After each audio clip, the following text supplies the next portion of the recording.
So today we're going to talk a little bit about rentals.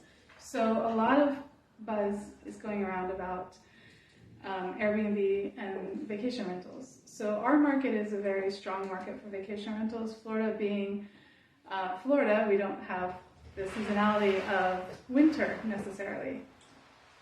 So along our beaches, a lot of our properties have the ability to be rented out at various times. Generally speaking, the more often you can rent out a property, the more you can make from that property.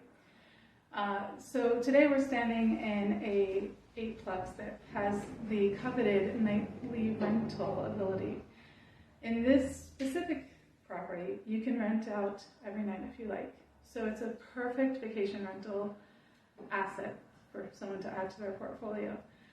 There's a lot of things that go into rental properties.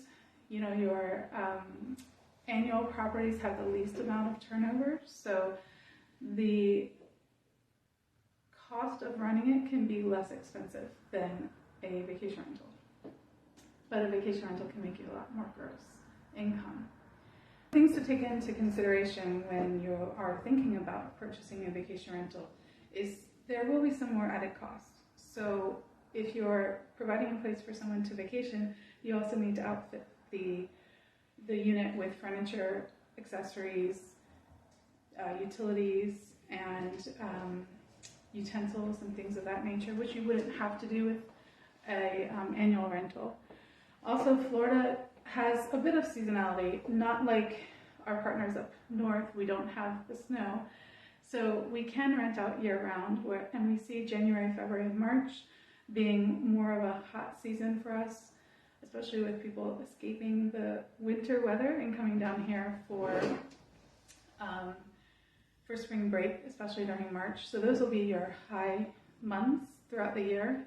Then your nightly rates will fluctuate based on the time of year, with March being usually a peak. Each community will have its own rental restrictions as well. If you are in certain areas along the beach, like let's say Indian Rocks Beach, Indian Shores, along our Gulf Coast, they have no nightly minimums, except if a condo building may have something that overrides that. So it's really important when you're considering purchasing a vacation rental to learn and understand what the community restrictions are to ensure that it fits in your investment portfolio.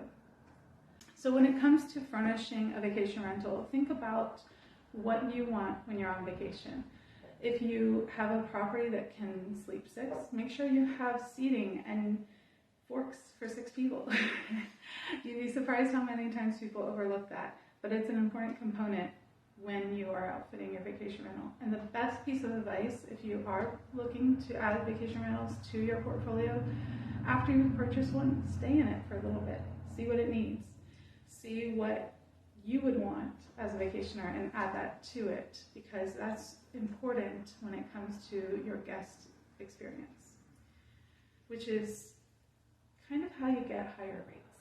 But that's a discussion for another video.